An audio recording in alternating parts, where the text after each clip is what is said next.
Maybe you're currently taking 8 to 10 projects a year. So you might be asking yourself, well, how can I increase that to 12 to 15 per year? It's true that taking on more projects is going to generate more revenue and help you grow your portfolio. And it's going to take more resources. It's going to take more time from you. It's going to involve growing a team and investing in your business. Sometimes the real question is, how can I generate more revenue? How can I grow the business financially? So generating more revenue is a goal, and scaling is just one strategy to get there.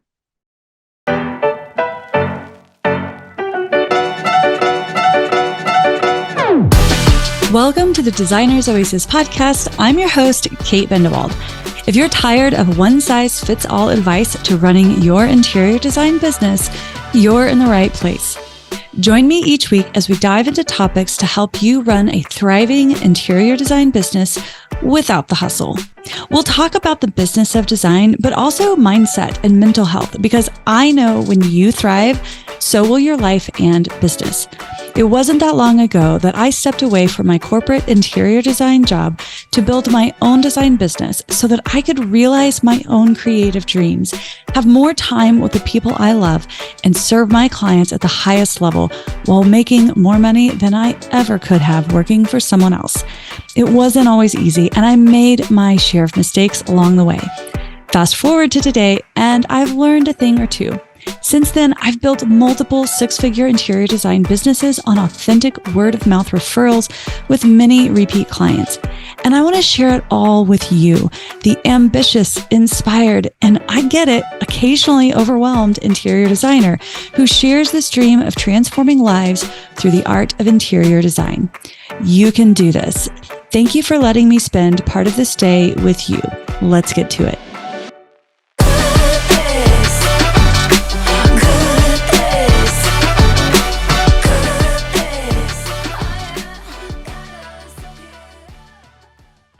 Hello, my friend, and welcome back to the Designer's Oasis podcast.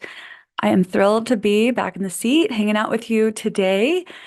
We have a really exciting episode today. We're talking about scaling your interior design business, and what does that mean? How to know if you're ready to scale. And we're gonna really get into the nuts and bolts of it here today. So I'm looking forward to that. Before we get started, though, just a couple of quick announcements. If you are listening to this on the day or the days close to when this episode comes out, I want to remind you that we currently have the Interior Designers Pricing Survey available for you to take. And this is a really exciting survey that we've been working on, where we are asking experienced interior designers to share some insights about how they charge and how long things take. And it's a really cool opportunity for you to participate in contributing to this sort of crowdsourcing of information. And when you participate in the survey, we're going to send you a complimentary copy of the report when that is compiled and when that's done. That'll be done in early March. So we would love for you to learn more and participate. You can find more information about that at designersoasis.com/survey.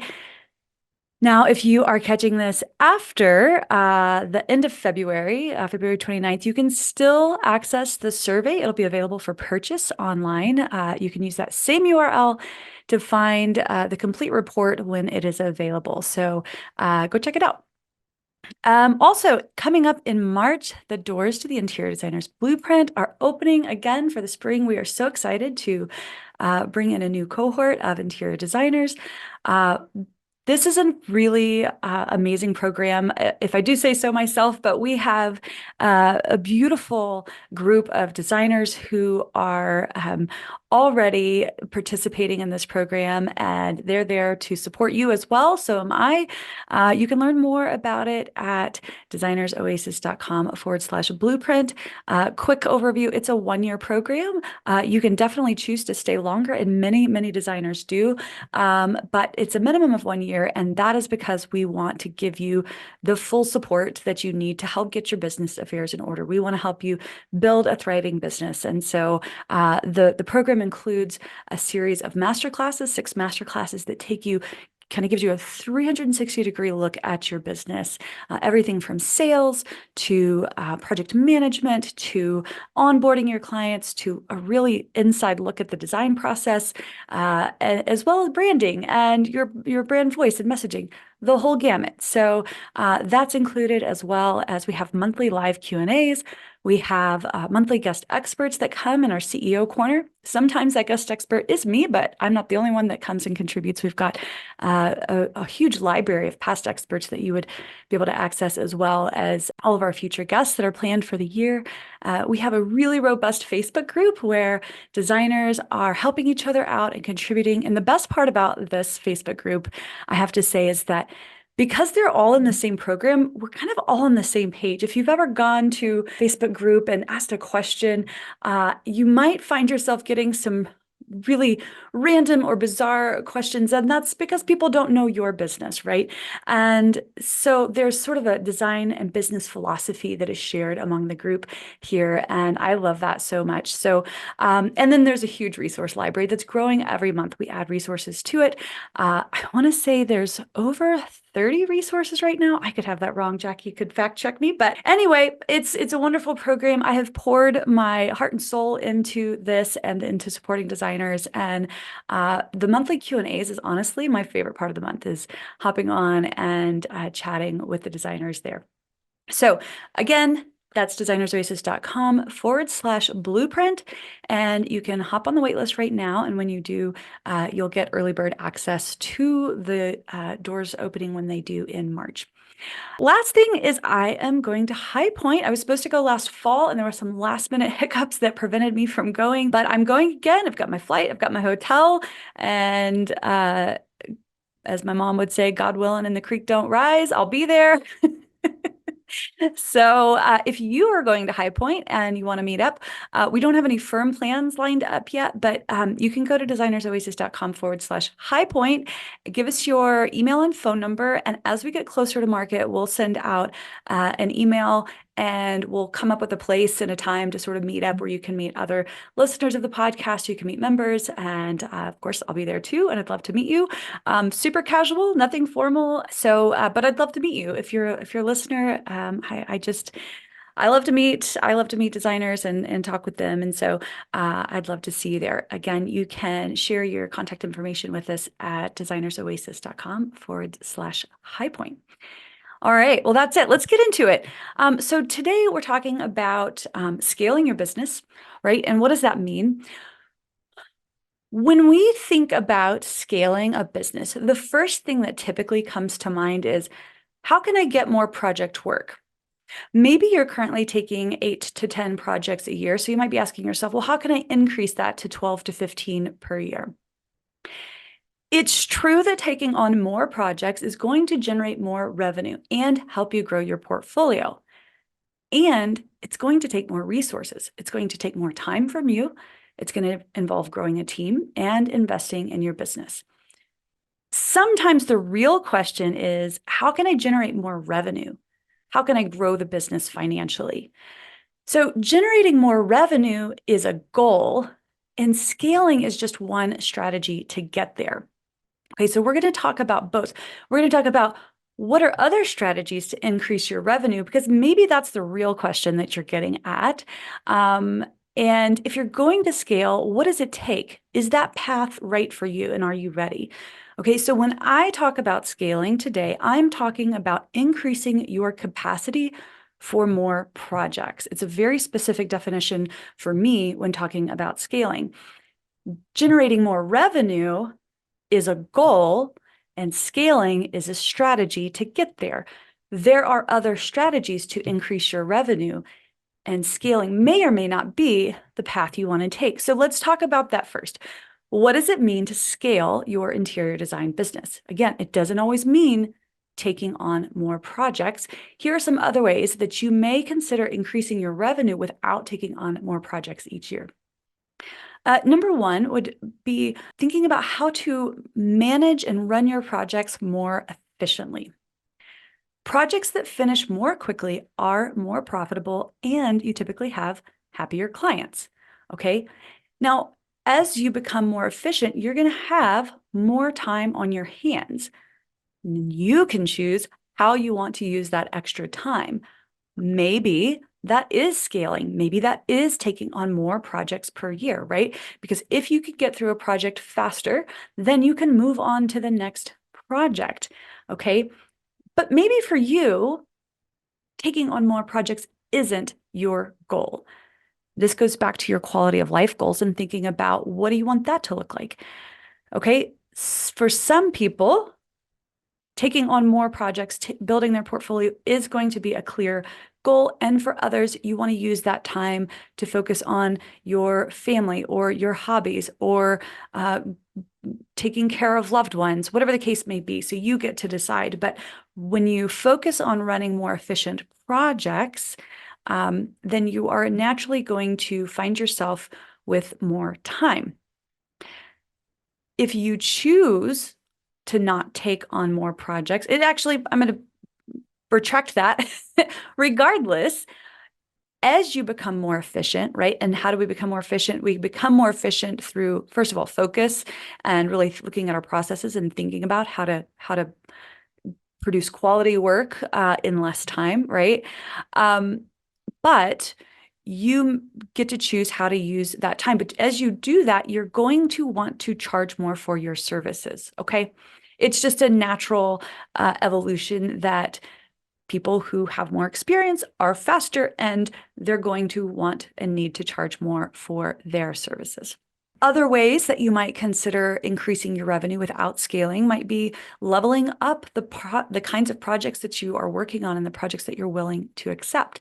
So maybe you're thinking, okay, I really want to break into the fine homes market. I really want to work with high-end clients. And I know we throw this word luxury around so much, and regardless of how you use the term luxury, I mean, to me, regardless of how you look at it, interior design is inherently a luxury service, okay? But if you're looking at breaking into the fine home market and working with high-end clients, then that is a specific focus and strategy that you can focus on that isn't focusing on increasing your volume of projects per year. It's rather focusing on increasing the quality of your projects. That is not to say you can't do both at the same time, okay? But they do require a little bit different strategies in order to get there, okay? When you've made this focus to shift gears and to really shift up into a higher level of project work with finer homes, higher end clients, more discerning clients, it's going to require that you raise your minimum design fee. Maybe right now you don't have a minimum. Maybe you want to raise that to 20,000 or 50,000. You know, you're not even going to consider a project below that because it's not going to be meaty enough for you to really find it interesting, maybe. That's not to say that you can't break your own rule, right? If a project or a client comes through and they've got something that maybe doesn't quite meet that minimum, you need to be flexible in your business and you need to be able to say, well, wait a second, but this is a project I'm really excited about. This is a client that I really like. This could be the beginning of something really big and really fun and exciting, and I'm going to take it. So even though you can establish these minimums for your services, be prepared to be flexible. That is just a general rule for being a business owner, especially a nimble small business owner, is being flexible. This is also about taking on more substantial projects, right? So maybe you're focusing on taking projects that are larger in scope, meaning a single room might not be of interest to you, but a whole home would be. Maybe you're looking at, well, what is their minimum budget, right? And maybe you are establishing, well, I only want to work on projects that have a minimum budget of 500,000 or $1 million, something like that, right? You get to decide what that ballpark is for you, but those are other ways that you can start to strategize how you can level up the projects that you're working with. But I want you to remember that leveling up your projects also requires a tremendous amount of time, attention, focus, and energy. Why? Well, clients' expectations, high-end discerning clients, are very high, right? And so you're going to be expected to cater to that level of clientele, which for me, truthfully, can be really fun and exciting, but it can also be it can carry a lot of weight for some people. So you really want to think about your personality and who you can connect with and what feels right for you. The other reason why this requires so much time, focus, attention, and energy is that you're going to be working with teams such as architects and builders who also have high expectations of you. And you want to maintain a good rapport with them if you want them to refer you to other people in their network. So, as I'm talking about scaling today, I really am talking about increasing your capacity for more projects. But it's not to say that these same strategies won't work for thinking about how to level up your client work, how to level up your projects. So keep that in mind. They're not mutually exclusive. Okay. Another way that you might consider increasing your revenue, if scaling, increasing your project capacity isn't the direction you want to go, is to look at how you might diversify your revenue streams. All right, so a couple of ways you can do that. You can look at adding more services at another tier, such as Designer for a Day. Now, I want to pause real quick because I have a caveat to saying this. I am not a fan of adding services to your menu of services just for the sake of adding services. It has to tie back to your goals, your revenue goals, your lifestyle goals, your creative and professional goals. Okay, so anytime you start to think about adding a new service, really take a bird's eye view at what does this mean? How would it fit into things? What does that do for your signature service? But I really do enjoy, I've done Designer for a Day for years now, and I think it can be a nice addition to your service offerings, especially if you use it as a stepping stone to a full service engagement. I'm actually in the middle of a project right now that picked up after Designer for a Day service. So we did Designer for a Day. We had a wonderful time. The clients enjoyed their experience and the service that they got. And they got started on the project, and then they came back and said, hey, we'd really love you to help us with the finished selections. And so we're in the process of doing that. So that's a good example of how Designer for a Day could be a stepping stone, and or it can be a standalone service. So that's a nice, especially if it's a standalone service, can be a nice kind of quick cash injection method for your business. And so if you want to learn more about that inside the Interior Designers Business Blueprint program, which I mentioned earlier, the doors are opening again in March. We have a complete training on Designer for a Day and how to develop your pitch and your process. So just know that that's available for you inside the program. Other ways you can diversify your revenue stream, really focusing on sourcing to the trade. If you're still focused on retail products, sourcing retail, I really think that you could, I don't think, I know you can dramatically increase your revenue when you start to break into the trade sourcing world. And it's really not as complicated as it might seem. Again, inside the program, we have a whole resource library dedicated to how to do that. Thinking about digital products is another way. I have seen designers who, let's say they have a consultation with a client and it turns out maybe that client isn't a good fit for a full service engagement. They might offer a back-end digital product for sale that they could provide to their clients that can be sort of a toolkit for them to use to DIY a project.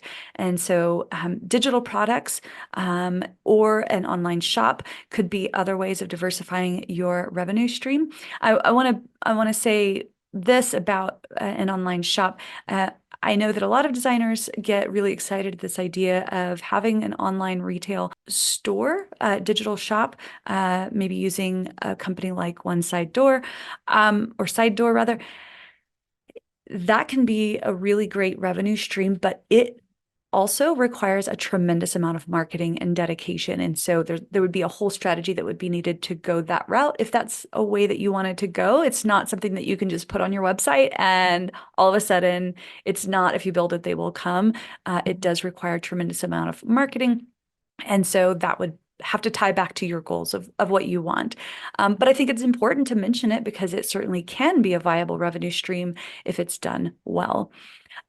Group teaching or group design coaching sessions are other, maybe less conventional ways of diversifying your income stream, but that is certainly something that you could consider. And I want to mention this before we move on. It's okay to say, you know what, I don't think scaling is the way I want to go. I don't think I'm ready or want to or interested in taking on more projects each year, even if they are higher end. And that is totally okay. All right. For some people, having a steady stream of clients with plenty of time for travel, raising their family, supporting aging parents, nurturing their hobbies, that is a priority over growing in size, because growing in size does take a deep commitment, focus, energy, and attention. If you feel like that might be you, I want to recommend a book. It's called Company of One by Paul Jarvis. I love Paul Jarvis. He has a great weekly newsletter. But in his book, Company of One, he makes a really compelling case for making your business better instead of bigger. He says that growth isn't always the most beneficial or financially viable move. So that's a really good book to read as well. Okay, so let's move on. I want to talk about how to know if you're ready to scale your business. All right, so we've gotten clear that scaling is a strategy for revenue growth. We've talked about what are some other ways just to compare how you could grow your revenue without scaling. But for many of you, you're going to be listening to this saying, no, yeah, I am ready to scale and take on more projects per year. I am ready to really expand my portfolio and be ready to take on those clients as they come through. And so here are 5 questions that I think are really important to ask yourself as you start to focus on this, because it's going to require some deep focus, strategy, and attention. Okay, so the first question I want you to ask yourself is, do I have a clear vision for my business? Where do you want to be in 3, 5, or even 10 years? Now, I have a full-on confession to make about this. I was recently having a meeting with my business coach who asked me, Kate, where do you want to be in 10 years? And I broke down in tears. It's like, I don't know. And it was like, she made me feel totally okay about that. So I realized that 10 years down the road can feel like a really far off place to sort of imagine yourself.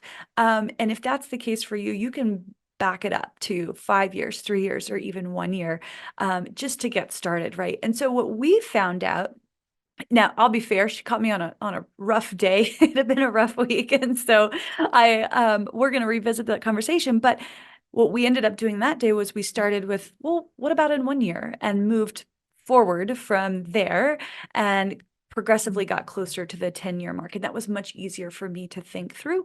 But I do think it's important to have a vision about where you want to be in the future, and thinking as far out as you possibly can. Part of doing that, part of understanding your vision, is going to require you to have a really clear mission, vision, and core values for your business. Back to said business coach, I love the way that she defines mission, vision, and values. This is really her expertise, and I really love it. But the way she defines these, I think, is one of the simplest ways, because I think mission, vision, and values can feel like one of those sort of like pie in the sky things that you're supposed to do for your business, but you're not really sure how. And it's like, oh, integrity. Well, yeah, shouldn't we all work with integrity, right? And it can feel kind of there's a word I'm looking for, but it can feel almost just like vague, right?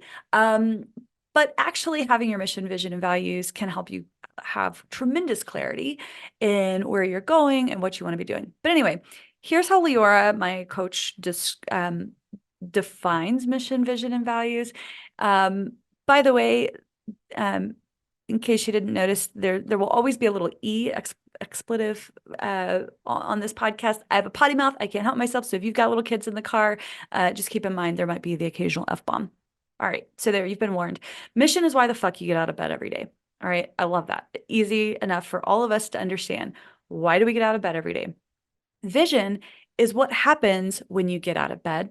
And values is how do you do what you do? These are your guiding principles. And to me, I felt like that definition of mission, vision, and values was one of the clearest and most easy to understand that I have ever heard. And so we have been looking at our mission, vision, and values and sort of reevaluating them and retweaking them. But when you have clear mission and vision, then it can be a filter for how you make decisions. So it can help you decide, no, you know what, scaling, Having more projects, having better projects is a clear goal and strategy because it ties back to my mission and it ties back to my vision. Okay. So think about, do you have a clear vision for your business? If you don't, start there. Start to think about what is your vision for the future and how are you going to get there? All right. Number 2, are you willing to invest in your business? This requires you to move away from looking at all the money spent on your business as simply a cost, but having the discernment to know when that money is an investment and it's going to have a solid return on that investment. Okay, so you have to mentally shift from, oh, that costs money, this costs money. And yes, you can't just start paying for every shiny object that you see. You'll go broke, right? You need to be thoughtful and sustainable about how you're spending your money. But knowing when, you know what, this is a big chunk of money, but it's going to help me get further faster, right? It's going to help you level up quicker because maybe you're working with somebody who's gone there before you and sort of show you the ropes. Now, that's the whole point of the Interior Designer's Business Blueprint, is to help you go further faster by giving you that leg up, and that would be considered an investment in your business, okay? But investing can be in business training, it can be in tools, it can be in whatever kind of resources or templates you might need to help your business grow, help your business become more sustainable, more efficient, all of those things. It's going to require you to invest in human resources, in people.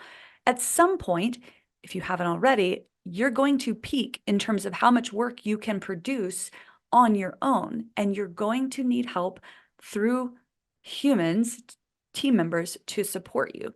Okay, so are you willing to invest in your business? And does that include, are you willing to invest in people, in human resources? Because that is required for scaling a business, full stop.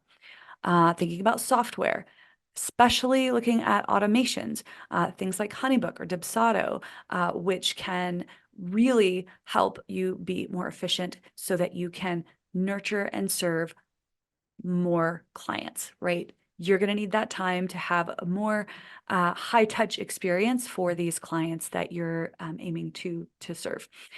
Project management systems such as Design Files, House, Pro, MyDome, all of those types of project management systems are things that if you don't already have in place, you're going to really want to invest in a project management system to help you run your business, keep track of all the details so things don't fall through the cracks. These are all investments that you have to be willing to make in your business if you're looking to scale. Okay, number 3, do you have a solid process end to end for your client work? You must have a tight, repeatable, and documented process for just about everything in your business, but especially in your client work and your design process. So if you're still building the plane as you're flying it, meaning you're figuring out your process as you work with clients, I want to first of all normalize it. It's completely normal in the early stages of business to be doing that. But until you've got that mostly locked down, you're probably not ready to start thinking about scaling. Okay, you really need to get your systems and your process in order before you start thinking of scaling. Why? Because your time will be unpredictable.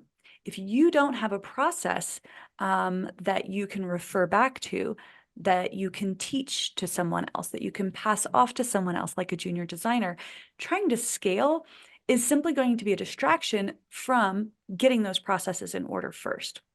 Do that first before you start to think about scaling. Otherwise, you run a very real risk of overwhelming your business and facing burnout. Hey there, quick interruption to today's episode. If you're still struggling to have a refined, repeatable, client-friendly process, you need to join the Interior Designer's Business Blueprint. Inside, you'll find so many resources to support you, but I want to highlight 2 masterclasses specifically. The first is the interior design process, an inside look at the design process from concept to presentation. And the second is the project management for interior designers, the complete A to Z blueprint for delivering a turnkey implementation process. Both of these masterclasses are designed to give you specific tools to deliver an exceptional turnkey interior design experience that commands top dollar. You'll have an implementation process set up so you can tackle projects of any size with the systems in place to help you achieve rave-worthy results. This is perfect if you're a designer who's ready to say goodbye to half-baked projects that fizzle out with DIY-minded clients and say hello to fully finished portfolio-worthy projects that you are so proud of. The doors are opening next month, so make sure you're on the waitlist. Go to designersoasis.com/blueprint for details. All right, back to the show.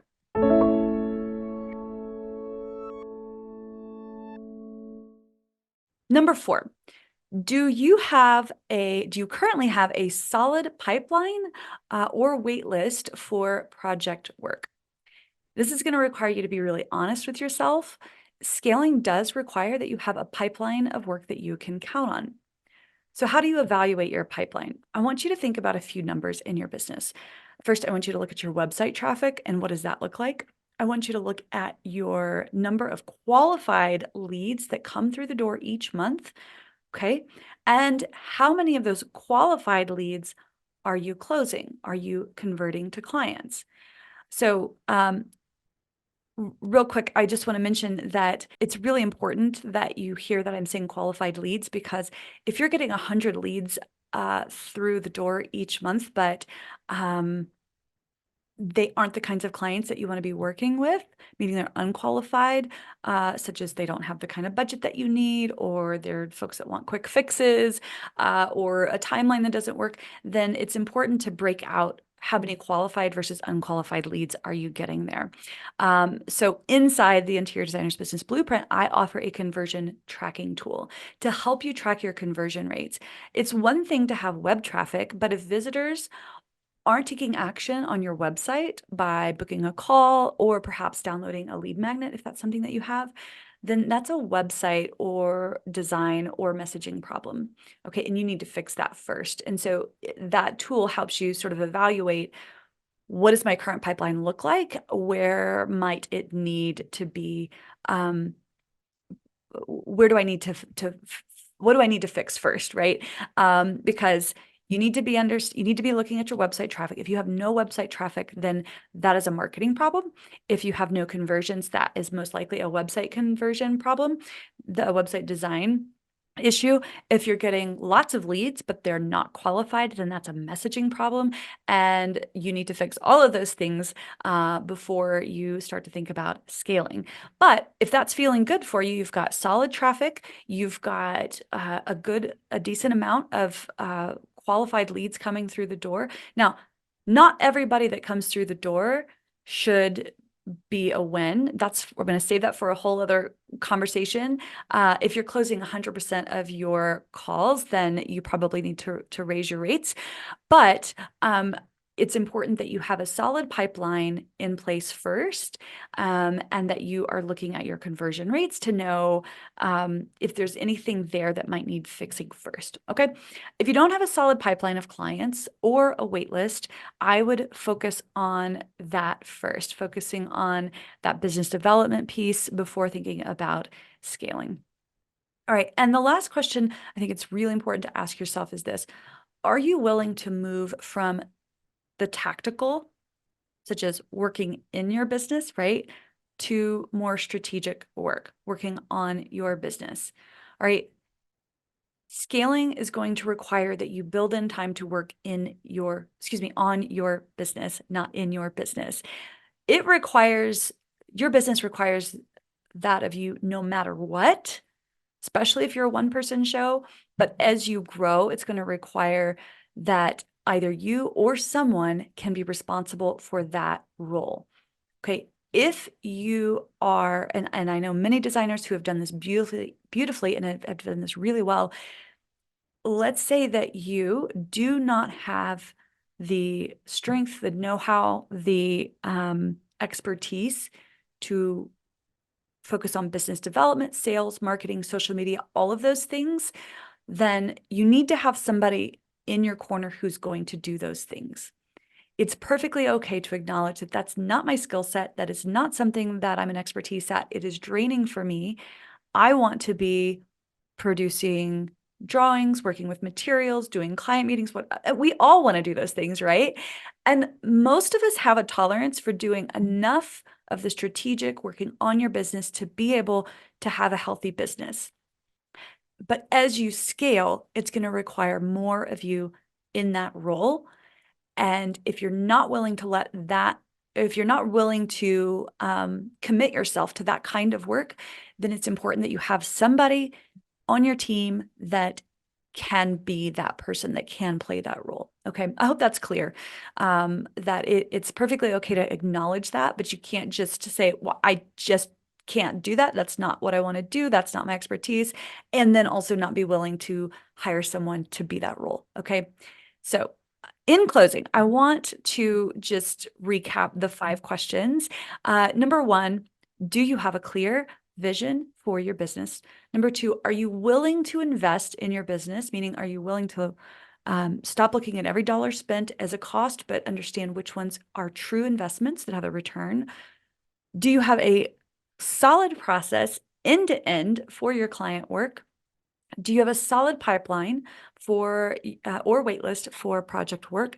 And are you willing to move away from the tactical to moving on the strategic, working on your business? And if not, do you have somebody that can help support you in that role? So that's it. If you liked this episode and you're starting to think about scaling, I am hosting a CEO Corner inside the program, the Interior Designers Business Blueprint program, soon, where we'll continue this conversation about scaling. So today we talked about getting clear on what scaling is and how it's different from simply looking for more revenue, right? Increasing revenue is a goal. Scaling is just one strategy to get there. I have planted some seeds to help you evaluate if scaling is actually what you want, and 5 critical questions to ask yourself. And what we're going to do inside the CEO Corner, by the way, CEO Corners are our monthly guest experts that we have. Sometimes it's me speaking, sometimes we have guests. What we're going to do in this CEO Corner, we don't have an exact date for this, but it will be coming up in the spring or summertime. We're going to be talking about taking it to the next step. For those who have decided, yes, I want to scale my business, specifically, you're ready to increase your capacity to take on more projects. How do you do that? And we're going to talk about it. We're going to cover the systems and automations that you need in place to scale. We're going to talk about hiring and leadership skills and delegation. And we're going to also talk about the importance of building strong industry relationships. So if you want access to that training, you're going to want to make sure that you're on the wait list for the Interior Designers Business Blueprint. Again, those doors are opening in March. So go ahead and head over to designersoasis.com/blueprint to get on the wait list and to learn more. Again, that's designersoasis.com/blueprint, BLUEPRINT. All right. Thanks so much for hanging out with me today. I will see you next week. Bye for now. Hey friend, thank you so much for letting me spend a part of this day with you. I'm so passionate about helping designers like you, and I believe in a rising tide, that when one of us does well, we all do better. So if you share this attitude of abundance with me, I want you to do just one little thing. Please share this episode with someone you think might love it. And if you're feeling extra generous today, go ahead and take just 30 seconds to open your podcast app and leave us a 5-star rating and review. It's free for you to do, and it helps me to be able to keep making more episodes and resources for you. However you choose to help, please know I appreciate you so very much. Thank you, my friend. Have a wonderful rest of your day. I'll see you soon.